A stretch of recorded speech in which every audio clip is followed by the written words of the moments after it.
Let's talk about one of the most misunderstood dynamics in modern relationships, the super empath and the avoidant. The super empath is the one who gives deeply, feels deeply, and loves with an open heart. They try, they stay, they believe. Not because they're weak, but because their strength is empathy. The avoidant, on the other hand, builds walls, not bridges. They crave closeness, but when it arrives, they run. Why? Because love, to them, feels unsafe. And here's where it gets tragic. The super empath keeps trying to prove their love, hoping the avoidant will feel safe enough to open up. But there comes a moment, a tipping point. The super empath finally realizes no amount of love can fix someone who doesn't want to be loved in this way.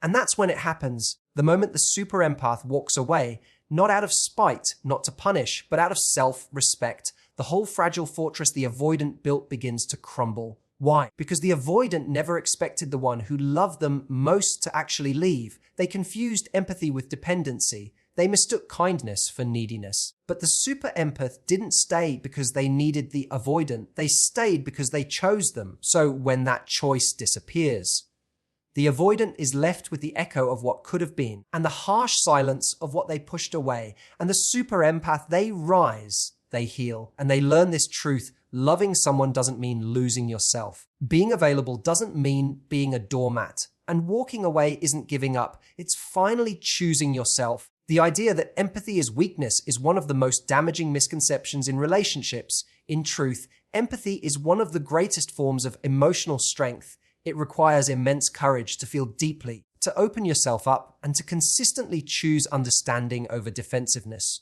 A super empath is someone who does this naturally. They are attuned to the emotional landscapes of others. They notice subtle shifts in tone, body language, and mood. They care, sometimes to a fault, but always with good intentions. It's not because they are naive or unaware. It's because they believe in people. They believe in the possibility of healing. They believe that love, patience, and presence can soften even the most distant heart. What many fail to realize is that staying in a difficult relationship while remaining emotionally available takes far more strength than walking away in bitterness or apathy. The super empath stays even when they are met with coldness, distance, or avoidance, not because they lack options or self-respect, but because they understand pain. They see the inner child behind the defensive walls. They feel the fear beneath the detachment. And for a while, they carry both their emotions and the emotions of the person they love. This isn't weakness. This is emotional labor.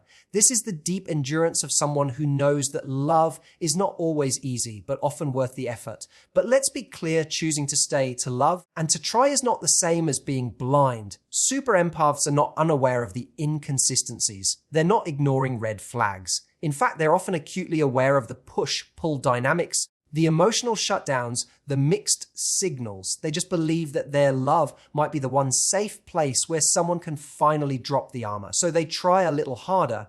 They give a little more. They listen instead of blaming. They show up instead of walking out. That is not weakness. That is a form of strength most people never reach because it requires the courage to be vulnerable without any guarantee that it will be reciprocated. When the world teaches people to protect themselves, to withhold, to play it cool, the super empath does the opposite.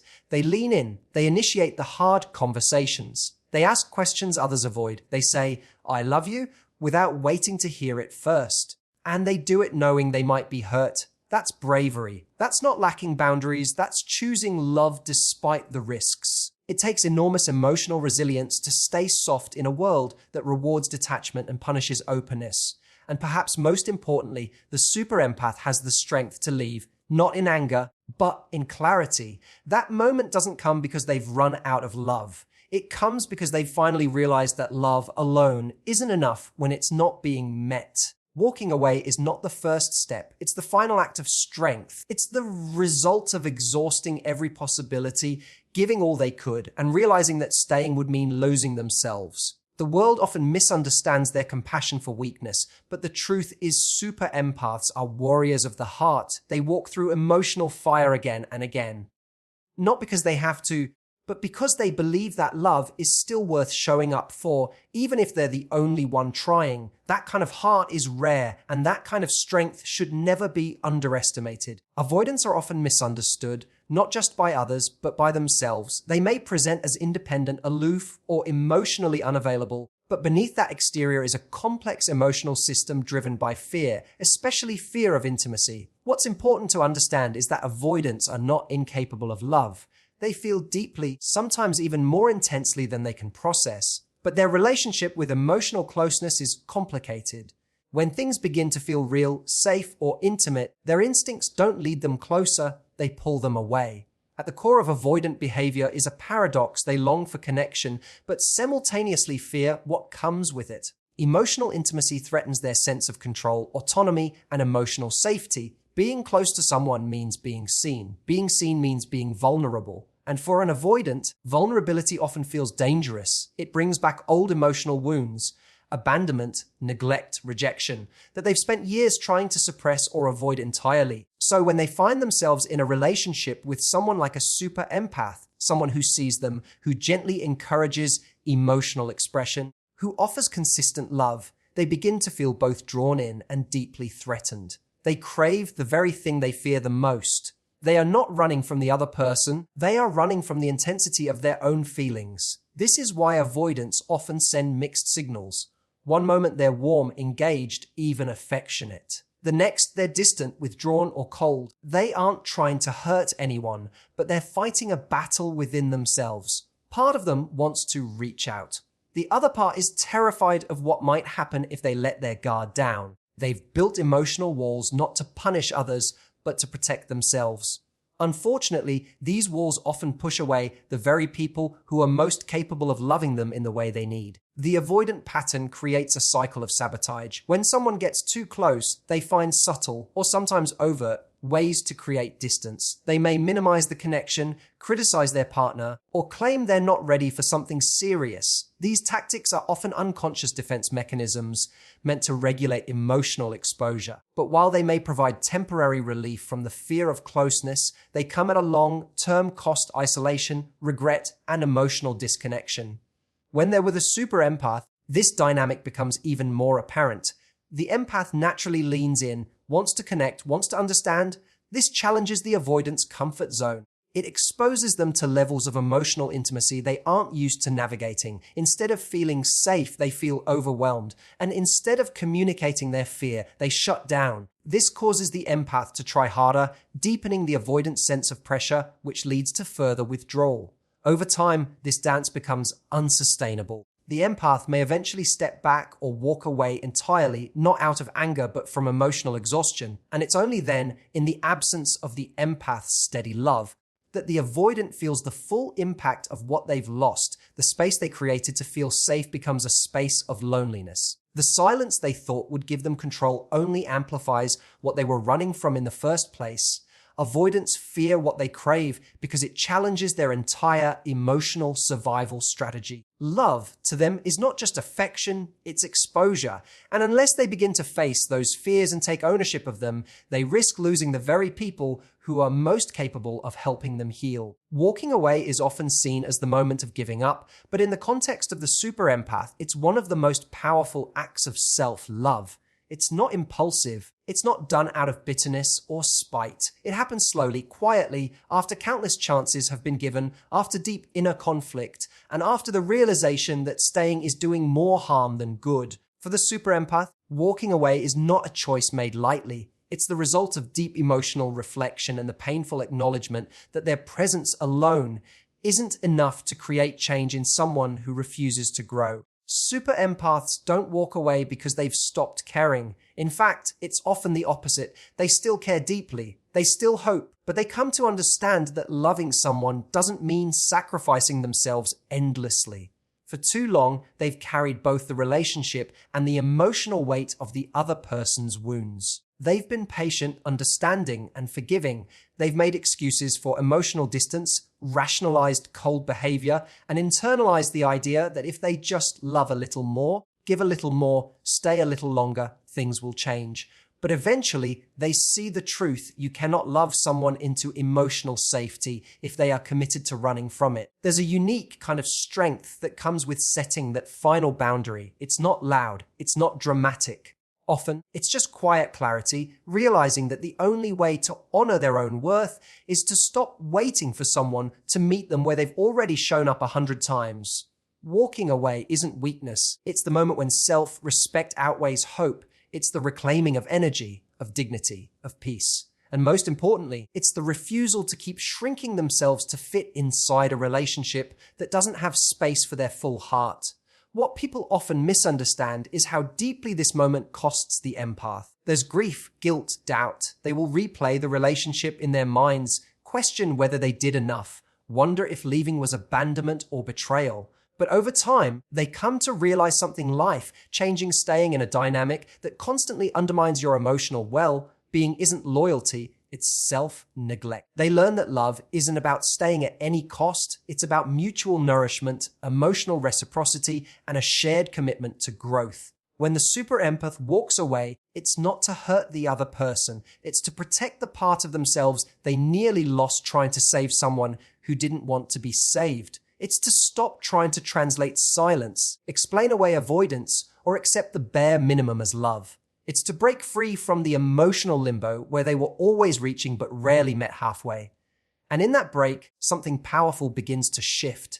They begin to see that their empathy is still intact. Their love didn't go to waste. It simply reached someone who wasn't ready, and in walking away, they teach themselves, perhaps for the first time, that their emotional well-being is just as important as the person they tried so hard to love. Choosing themselves doesn't mean they've failed anyone. It means they've finally decided to stop failing themselves. That's not abandonment, that's growth. And that's the kind of strength that redefines what it means to love, with open eyes and with full ownership of one's own heart.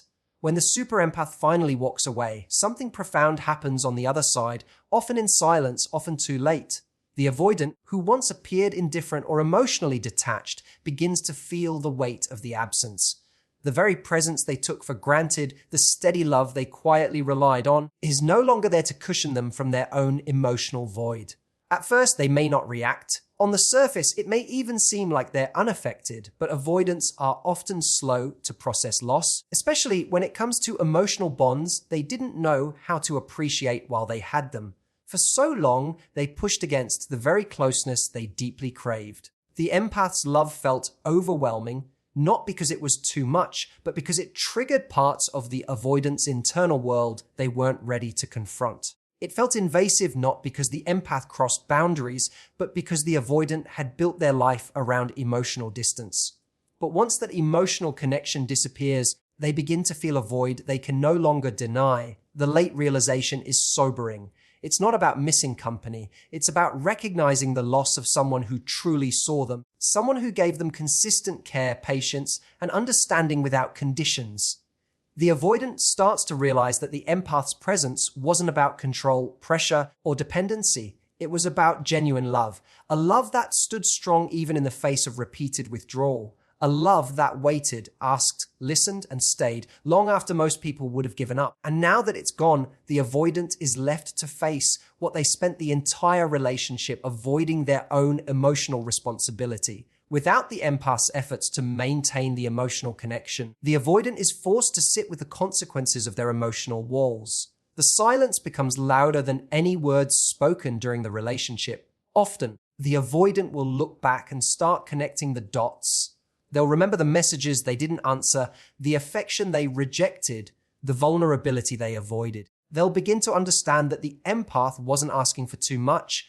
They were simply asking for what any emotionally healthy relationship requires: openness, effort, and reciprocity. The avoidant starts to see the empath's needs not as demands, but as invitations, ones they continually ignored or turned away from. This delayed awareness can be incredibly painful, especially because avoidants are not emotionless. They've simply learned to suppress and compartmentalize their emotions. But when the empath leaves, those buried feelings begin to surface. It might come as regret, longing, guilt, or even panic. The irony is that while the empath spent so long trying to bridge the emotional gap, the avoidant only begins to feel the urge to connect once the bridge has already been burned, or at least deeply damaged. In some cases, the avoidant might try to re-establish contact, hoping to rekindle what they didn't fully appreciate. But often, the empath has already begun their healing process. They've realized that their love is worthy of being received in full, not halfway. The avoidance collapse doesn't come from external drama. It comes from the quiet realization that the one person who saw them, stayed with them, and believed in them is now gone. And in that emptiness, they're forced to confront the truth. They weren't abandoned. They were given every chance. They just didn't show up. And now they must live with the reality of what they lost because they were too afraid to receive it while it was still being offered. One of the hardest truths a super empath must learn is that love alone is not enough if it requires the total abandonment of self. Too often, they enter relationships with open hearts, ready to give fully. Generously and without reservation, they lead with compassion, communicate with vulnerability, and love from a place of deep sincerity. But when that love is met with emotional unavailability, resistance, or avoidance, they instinctively try harder. They give more, explain more, soften more, believing that if they can just love better, they can fix what's broken. Over time, this turns into a silent erasure of their own needs. They start silencing their voice, questioning their feelings, and second-guessing their instincts. The focus shifts entirely toward the other person's pain, triggers, and trauma, while their own emotional experience becomes a distant afterthought. This is often where the empath begins to lose themselves, not because they're weak, but because they've mistaken self-sacrifice for love. They believe that unconditional support means tolerating emotional neglect, that being kind means being endlessly patient, and that commitment means enduring a one-sided effort. But real love isn't about emotional martyrdom. It doesn't demand that you dim your light just to keep someone else comfortable in the shadows. Healthy love is rooted in balance. It thrives when both people feel seen, heard, and valued, not just one person doing all the emotional lifting while the other stays on the sidelines. True connection is built on mutual willingness, not on one person carrying both their emotional burdens and their partner's. When love starts to feel like a constant negotiation of boundaries,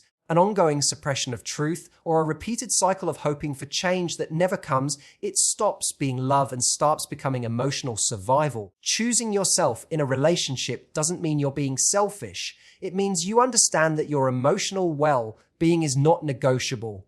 You deserve to be met with the same energy, effort, and vulnerability that you offer. You deserve a space where your feelings are not just tolerated but honored. For the super empath, this realization is both liberating and heartbreaking. They often feel guilt when they begin to prioritize themselves, as though they're betraying the very values that make them loving. But what they come to learn is that boundaries don't make them less empathetic, they make their empathy sustainable.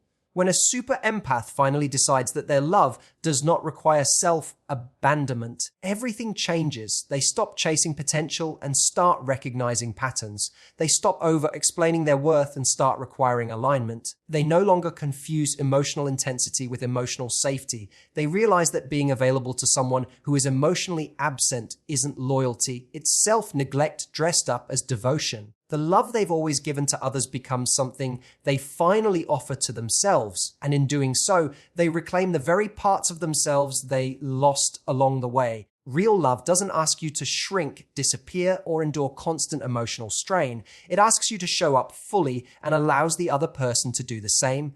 Anything less is a transaction, not a relationship. When a super empath learns this, they stop settling for connections that require them to break themselves in half to keep the bond alive. They begin to understand that the most powerful expression of love is one that includes themselves in the equation, and that choosing themselves was never the end of love, but the beginning of the right kind. So in the end, what does this all mean? It means that love, real, grounded, transformative love, can never thrive in a space where one person is constantly showing up and the other is constantly shutting down. The super empath, with all their depth, warmth, and devotion, is not weak for staying as long as they did. They are strong for loving in a world that often punishes openness. But there comes a moment when loving someone else begins to cost too much of yourself. And in that moment, walking away isn't the end. It's the beginning of self-respect. For the avoidant, the silence left behind isn't just quiet. It's a mirror that reflects what they couldn't face, what they pushed away, and what they never truly allowed in. And sometimes it's only when the empath is gone that the truth lands with full force. It was never about love not being there. It was about not knowing how to receive it. But for the empath, the exit becomes the rebirth. It's where healing starts. It's where they learn that their softness is a gift, not a liability. That being emotionally available is not something to apologize for, but something to protect, and that the right connection, the kind where love flows both ways, will never ask them to disappear in order to stay. To anyone who has loved deeply and had to walk away, know this: you didn't lose. You grew. You didn't fail. You freed yourself. And now you're walking toward the kind of love that doesn't just feel safe. It feels mutual, honest, and Hulk, thank you for listening, for feeling, and for allowing this message to speak to parts of you that maybe needed a voice today. If this resonated, hold it close, share it with someone who needs it, and most importantly, remind yourself every single time you start to doubt your worth that walking away with your dignity is always more powerful than staying somewhere you're not truly met. Take care of your heart. It deserves peace. Until next time, thank you and goodbye.